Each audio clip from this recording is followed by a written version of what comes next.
سلام تماشابینان گرامی، خلاصه خبرهای مهم 12 ینور تاجیکستان و منطقه را از پایگاه خبری بامداد برایتان پیشکش میکنیم. شروع میکنیم از یک نگاه کوتاه به سرخط خبر مهم روز در این برنامه. هر دو مرکطلب کرمان و رهبرشان عبدالله تاجیکی از تاجیکستان بودند.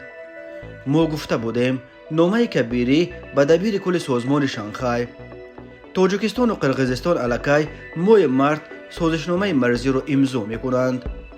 زن و شوهر نابینا از مردم برای صاحب خانه شدن کمک میپرسند. و اکنون تفصیلات خبرها. محیدین کبیری رهبر پیمان ملی و حزب نهضت اسلامی، دو سازمان اپوزیسیونی در تاجیکستان ممنوع، در یک نامه به دبیر کل سازمان شانگهای چجان مین و کشورهای عضو این سازمان از افزایش موردهای اشتراک زادگان تاجیکستان در حمله‌های تروریستی از جمله در حادثه خونین اخیر در شهر کرمان ایران، این را نتیجه سیاست سرکوبگرانه حکومت کنونی تاجیکستان نامیده است. سالهای آخر حادثه های تروریستی با اشتراک شهروندان تاجیکستان بیشتر شدند و آخرین نمونه آن حادثه خونین شهر کرمان است. مقامات کشورهای اروپایی هم از بازداشت تاجیکان در رابطه با پرونده های تروریستی خبر میدهند. حتی رهبریت امروزه افغانستان نیز بیشترین تروریست های موجوده در این کشور را از جمله تاجیکان مینامند. هنوز 10 سال قبل کارشناسان و رهبران حزب و حرکت‌های اپوزیسیونی از جمله رهبریت حزب نهضت اسلامی تاجیکستان هشدار داده بود که سیاست اشتباهانه رهبریت تاجیکستان عاقبت‌های بد برای کشورهای ما و منطقه دارد و باعث رشد افراطگرایی و تروریسم خواهد گشت. تقاضا شده بود که برای پیشگیری از این عاقبت‌های سیاست سرکوبگرانه حکومت علیه مخالفین، جامعه شهروندی و حزب و حرکت‌های معتدل شوند. این هشدار و درخواست‌ها از طرف همگان نادیده گرفته شد و پرزیدنت تاجیکستان امامعلی رحمان بی‌تفاوتی جامعه جهانی را همچون چراغ سبز برای ادامه سرکوب‌ها و نقض سازشنامه صلح قبول کرد. نوشته است کبیری در نامه‌اش. کبیری امامعلی رحمان را در پایمال کردن سازشنامه صلح و از صحنه سیاسی راندن طرف دیگر این صلح به خاطر ادامه قدرت و خانوادگی کردن حمایت عیبدار کرد و گفت این باعث ناامیدی‌های هزاران جوان برای روندهای مسئولیت‌آمیز سیاسی و آینده خود کشور و پیوستن آنها به سازمان‌های افراطی گشت. باعث توصف است که روندهای منفی مثل خودکامگی، سرکوبگری، فساد و خانوادگی شدن حکومت در کشور ادامه دارد. این نتیجه جز از رشد بیشتر افراطگرایی و تروریسم نخواهد داشت. تأثیر منفی این روند نه تنها به امنیت کشور ما بلکه به امنیت منطقه و جهان هم رسیده است. این نامه در حالی است که وزارت اطلاعات ایران که امور امنیت جمهوری اسلامی را در دست دارد، روز 11 ینور سال 2024 یک زاده تاجیکستانی با لقب عبدالله تاجیکی را بمبساز و طراح اصلی حمله خونین در کرمان نامید و گفت هر دو مرکطلب هم از تاجیکستان بودند. در حمله روز 3 ینور در مراسم یادبود ژنرال قاسم سلیمانی در کرمان نزدیک 100 نفر کشته شدند. کبیری در نامش به خصوص از موقع به گفته وی بی‌طرفانه دو کشور کفیل اساسی صلح تاجیکان، روسیه و ایران انتقاد کرد و گفت بی‌طرفی مسکو و تهران باعث جسارت بیشتر امامعلی رحمان گشت. نتیجه این همه امروز روی صحنه آمدن افراطگرایی و تروریسم به جای نیروهای معتدل سیاسی و دینی می باشد. افزوده است رهبر پیمان ملی که ائتلاف 4 سازمان عمده اپوزیسیون تاجیک است. او می افزاید رهبران پیمان ملی از رشد افراطگرایی در کشور سخت نگران بوده. مسئول اساسی این وضعیت رهبریت تاجیکستان و شخصا امامعلی رحمان می داند. کبیری از سازمان شانگهای و کشورهای عضو آن خواسته است که این نگرانی ها را جدی گرفته برای پیشگیری از سیاست های به تعبیر او بحرانزای حکومت تاجیکستان اقدام کنند. مقامات تاجیکستان این نامه کبیری را که روز 9 ینور سال 2024 نشر شده است تا حال شرح ندادند. سازمان همکاری شانگهای نیز درباره این نامه هنوز اظهار نظر نکرده است. سازمان همکاری شانگهای بزرگترین سازمان منطقوی بوده 9 کشور خطای روسیه، هندوستان و پاکستان، ایران، تاجیکستان، ازبکستان و قرقیزستان و قزاقستان را متحد می‌کند. از سال 2022 دبیر کل این سازمان نماینده خطای چجان مین است. تاجیکستان چند سال باز تلاش دارد تا سازمان همکاری شانگهای سازمان‌های اپوزیسیونی در تاجیکستان ممنوع بخصوص حزب نهضت اسلامی را بر روی خط سیاه شامل کند. وزارت اطلاعات ایران که امور امنیت جمهوری اسلامی را در دست دارد، روز 11 ینور سال 2024 با پخش یک اطلاعیه نام سازنده بمب‌ها در محل مرگبار کرمان استفاده شده را نشر نمود. بنا به این بیانیه، طراح و پشتیبان اصلی عملیات جنایتکارانه مورد بحث فرد تاجیکستانی به نام مستعاری عبدالله تاجیکی بوده است.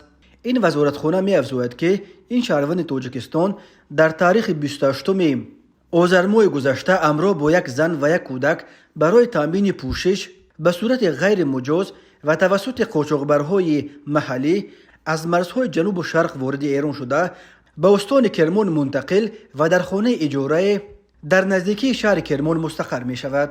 بر اساس این اطلاعیه، این شهروند تاجیکستان علاوه بر رهبری این عملیات تروریستی اینچنین به ساختن بمب نیز شخصا مشغول شده است، ولی به نیروهای امنیتی ایران میسر نشده است که این نفر را دستگیر نمایند.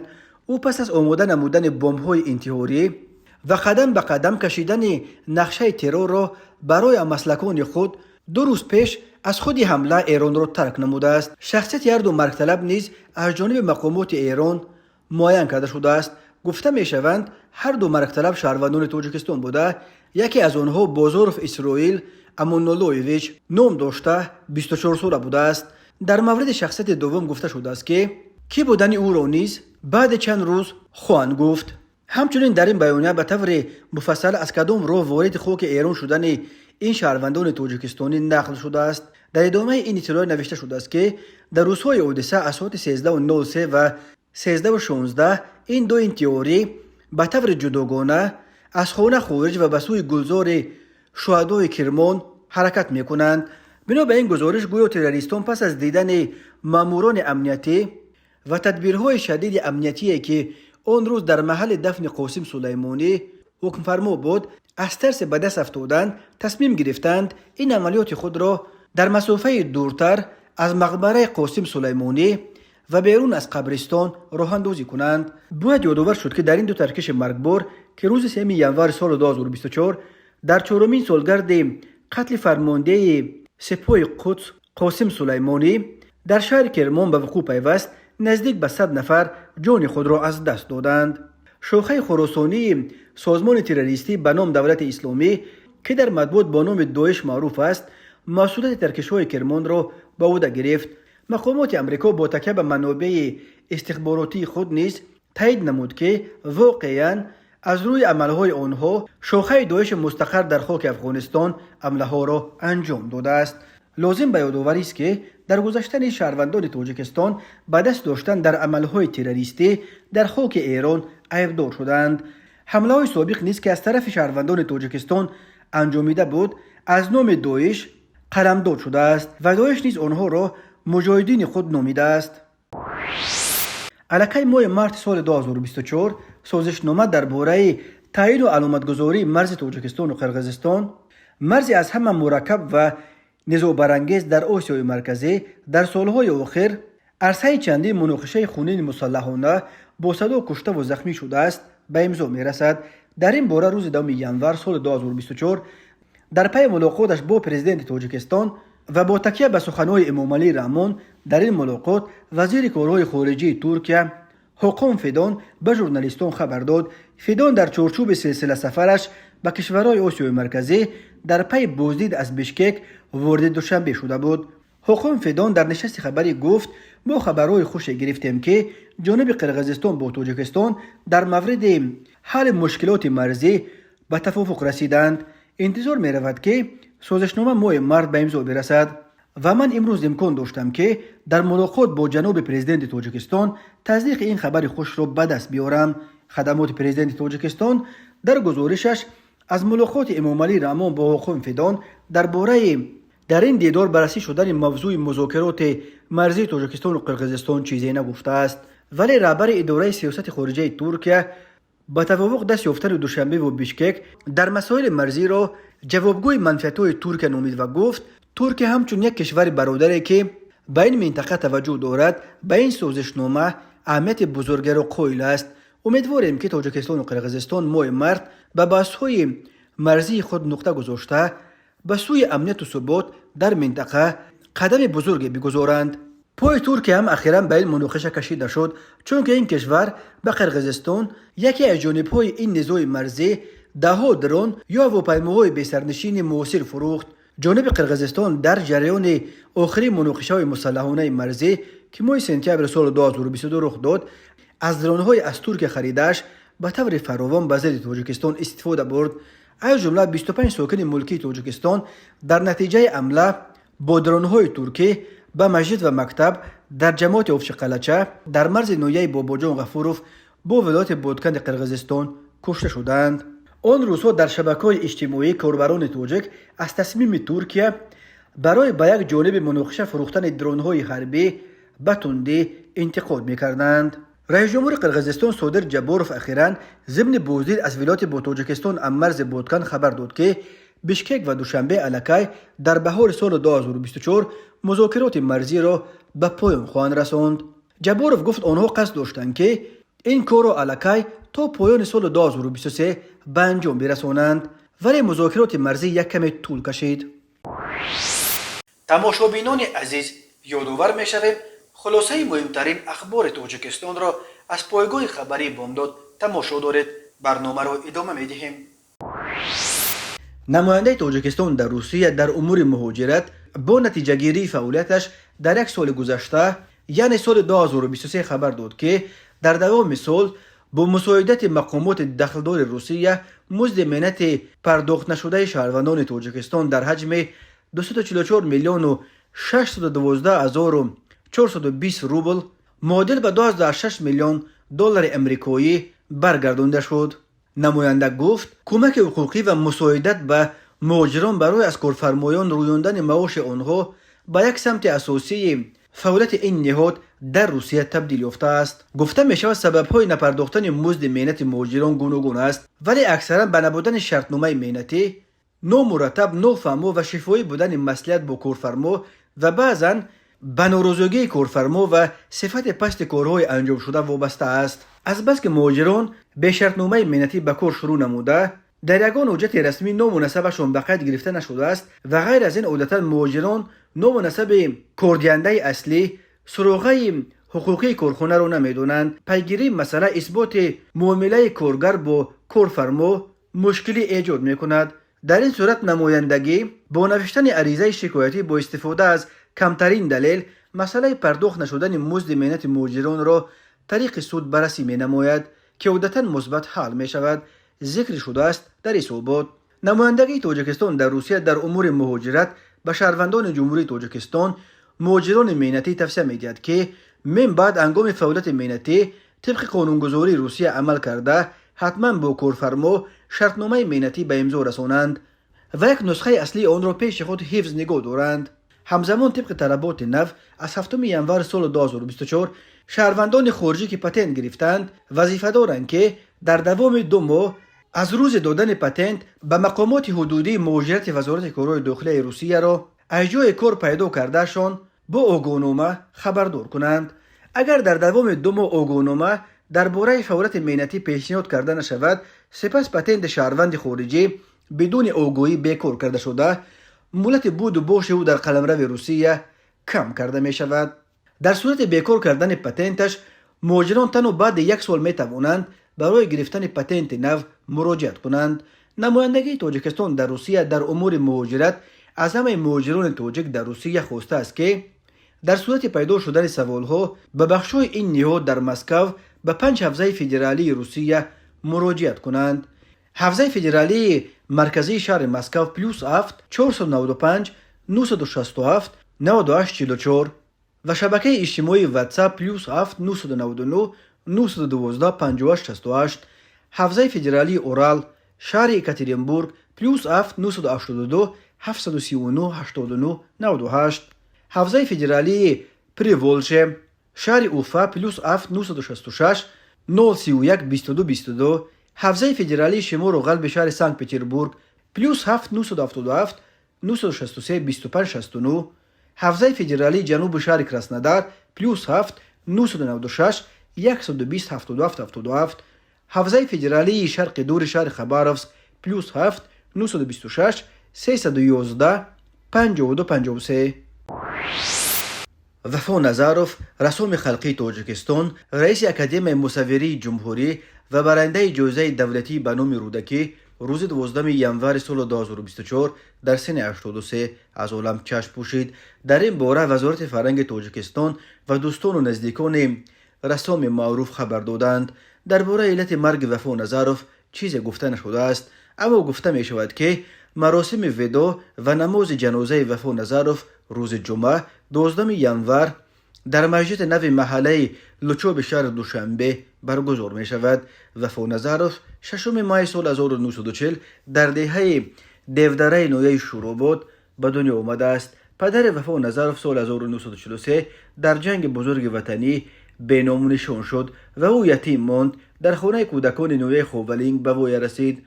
وفا نظاروف سال 1960 آموزشگاه رسامی شهر دوشنبه را ختم کرده است. در سالهای دانشجویی همچون کارگر در ساختمان مناره تلویزیونی در پایتخت کار کرده. بعد ختم آموزشگاه سال 1960-1963 همچون رسام تهیه‌گر در تلویزیون تاجیکستان کار کرده است. وفا نظاروف سال 1963-1966 خدمت حربی را ادا کرده. بعد بازگشت از ارتش به دانشکده تئاتر موسیقی کینماتوگرافیا و تلویزیون شهر لنینگراد داخل شد و آن را سال 1972 ختم کرده به تاجیکستان برگشت. او سالهای 1972 1981 همچون سررسام استودیوی تلویزیون تاجیکستان کار کرده. سال 1981 رئیس فاند بدیعی و جانشین رئیس اتفاق رسامان تاجیکستان انتخاب شد. از سال 2009 رئیس اکادمی مصوری تاجیکستان بود. وفا نظاروف سال 1968 به عضویت اتفاق رسامان اتحاد شوروی، سال 1973 به عضویت اتفاق کینماتوگرافیستان اتفاق شوروی، سال 1984 به عضویت اتفاق ژورنالیستان اتحاد شوروی و سال 1996 به عضویت جمعیت رسامان گرافیکای یونسکو پذیرفته شده بود. وفا نظاروف سال 1982 برای آفریدن سلسله اثرهای صنعت تصویری دیار نازنین تاجیکستان سزاوار جایزه دولتی به نام رودکی و سال 1997 سزاوار عنوان فخری رسام خلقی تاجیکستان گردیده است. مهرالله اسمتوف ساکن دهه چهارمغزکان جماعت چهارباغ نویه ورزاب توسط اداره پایگاه خبری بامداد از مردم دست بخیر کمک میپرسد. مهرالله اسمتوف گفت هم او و هم همسرش معیوب نابینا میباشند و به سبب نداشتن منزل خود با همسر و فرزند یگانش در خانه های مردم اجاره می نشینند. مهرالله اسمتوف می گوید می خواهد خانه خود را داشته باشد ولی برای خریدن یا ساختن خانه از نگاه مالیوی زورش نمی رسد و از این رو از مردم دست بخیر کمک می پرسد. آنهایی که می خواهند به این عائله معیوبان کمک کنند می توانند برای معلومات بیشتر با این رقم ها به خودشان زنگ بزنند: 992 977 61 85 85 992 987 0063 16. کمک خود را می توانید به کارت دوشنبه سیتی که با رقم اخیر تلفن اسمتوف پیوست است گذرانید. کارت دوشنبه سیتی 987 0063 16. دوم ینور سال 2024 تخمینا ساعت 19:00 راننده اتومبیل تمغه مرسدس بنز محمدی فرهاد سال تولدش 1976 ساکن نویه دیوشتی جنگام حرکت در شورای دوشنبه خوجند چنوق در حدود نویه دیوشتیج اوزوده دوره وسطای نقلیات نور آمده. پیادهگرد سلیموف شفقت سال تولدش 1981 ساکن نویه مذکور پخش نموده است. در نتیجه پیادهگرد سلیموف جراحت وزن جسمانی برداشته در جای حادثه به هلاکت رسیده است. اوید به این حادثه سنجش‌های ادامه دارد. به شعبه وزارت کارهای داخله در شهر کولو با عریضه جوان 20 ساله ساکن نویه حمدانی مراجعت نموده است که 9 ینور سال 2024 تخمینا ساعت 20:00 شخصان نامعلوم در محله یکم ماه شهر کولو با راه آشکارا و زورآوری از دستش امیالش را که در داخلش 2100 سامانی داشت تصرف نموده از جای حادثه غیب زدند. هنگام گذراندن چهاربینی اپراتیوی جستجویی از جانب کارمندان میلیشیا معین کرده شد که جنایت مذکور را جوان 22 ساله با همسالانش صادر نمودند. از روی حادثه های مذکور تفتیشات ادامه دارد. تماشابینان عزیز و گرامی، این بود مرور به خلاصه چند خبر مهم امروز تاجیکستان، خبر و گزارش های بیشتر از تاجیکستان و درباره تاجیکستان و اطراف آن را در سامانه پایگاه خبری بامداد در این نشانه پیگیری نمایید: www.bamdad.com. خوش باشید.